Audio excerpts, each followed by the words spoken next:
Isang magandang umaga sa Washington. Matagumpay na isinagawa ang induction ceremony dito sa Washington Auditorium Sports Complex. Nagsimula ang nasabing programa sa pamamagitan ng invocation na pinangunahan ni Binibining Shekinah Hill Tinasas.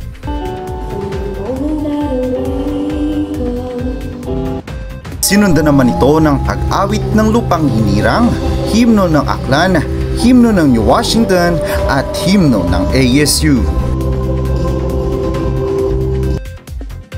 Pinangunahan naman ni Professor R.J. A. Ampuyos, Chair ng Office of Student Affairs and Services, ang isang masayang pambungad ng mensahe. Kasunod nito, isang mahalagang mensahe ang binitiwan ni Professor Francis I. Renacido, Campus Director. Ayon sa kanya, mahalagang pagtuunan ng pansin ng pagpauunlad ng pagkaiisa, pagtutulungan at pagiging mabubuting mag-aaral ng ASU New Washington. Empower those around you to become leaders themselves. Ipinakilala naman ni Binibining Lloyd Matias, USC President, ang panauhing tagapagsalita na si Attorney Janica Ann de la Peña, Provincial Youth Development Officer. Sa mensaheng binitiwan ni Binibining de la Peña, binigyang diin niya na tayo ay kabataan, tayo ang pagbabago.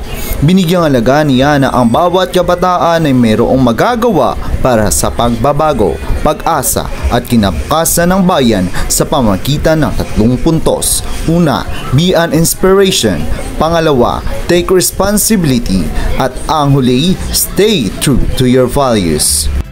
Tapos nito, ipresenta ni Professor R.J. A. Ampuyos ang SCPC Board of Advisors.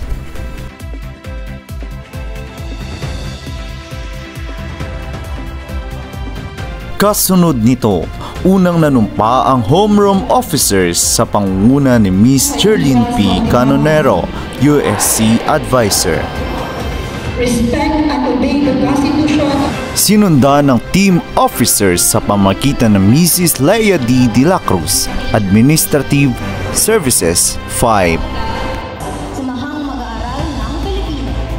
Upang maging opisyal na societal-based organization ang pangpaaralang organisasyon, ang mga SBO officials ay nagkaroon din ng napakahalagang panunumpa na gagawin nila ng buong puso ang kanilang mga tungkulin sa pangunguna rin ni Professor R.J. A. Ampuyos. Huling nanumpa ang mga opisyales ng University Student Council na siyang pinangasiwaan ni Professor Francis I. Renacido. At Aklan State University, New Washington, Aklan.